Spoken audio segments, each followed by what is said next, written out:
জুবিনদা গুৱাহাটী স্থিত এই কালিপাৰা ঘৰত আজি আমি আকস্মিক আৰু অকাল জুবিনদা যিহেতু মৃত্যুমুখত পৰিব লগা হ'ল। এই দুখৰ সময়ত নিখিল বড়ো ছাত্ৰ সন্থাৰ এটা সজাতি দল আজি আমি তেখেতক শ্ৰদ্ধাঞ্জলি জনাবলৈ এই বাসভৱনত আমি উপস্থিত হৈছোঁ আৰু তেখেতৰ যি বিদায়ী আত্মা স্বৰ্গত যাতে চিৰস্থায়ী শান্তি লাভ কৰিব পাৰে মই ঈশ্বৰৰ ওচৰত প্ৰাৰ্থনা জনাইছোঁ। জুবিনদা যি পৰিৱেশ পৰিস্থিতিত যোৱা 19 ছেপ্টেম্বৰত মৃত্যু হ'ব লগা হ'ল বা তেখেতক জানি বুজি বা সকলো যি এতিয়া প্ৰক্ৰিয়া তদন্ত চলি আছে অব্যাহত চলি আছে তাক হত্যা কৰা এটা ষড়যন্ত্ৰ যিহেতু উমান পাইছে সেই সকলো কথাৰ ওপৰত নিখিল বড়ো ছাত্ৰ সন্থাই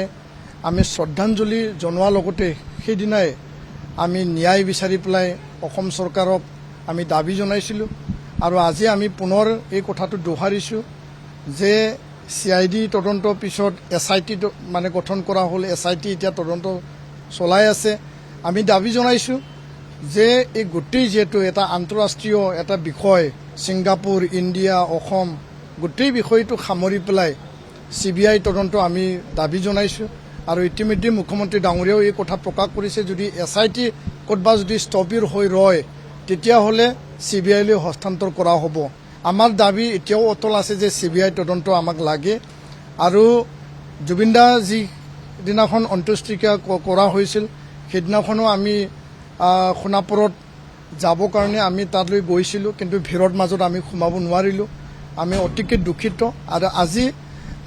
এই সময়ত আমি উপস্থিত হৈছোঁ। যোৱা মাৰ্চ মাহত জুবিনদাৰ লগত মোৰ শেষ টেলিফোনিক বাৰ্তা হৈছিল কিয়নো আমাৰ দতমা অধিৱেশনত তেখেতক আমন্ত্ৰণ আমি জনাইছিলোঁ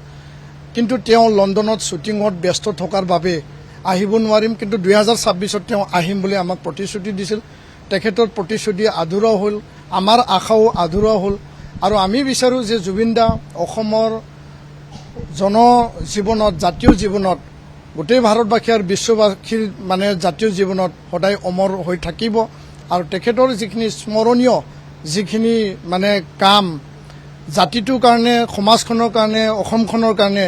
সদায় আমি আগবঢ়াই নিব লাগিব আৰু এই ক্ষেত্ৰত নিখিল বড়ো ছাত্ৰ সন্থাই বিশেষ আমি পদক্ষেপ লোৱাৰ কথা অলৰেডি আমি ঘোষণা কৰিছোঁ।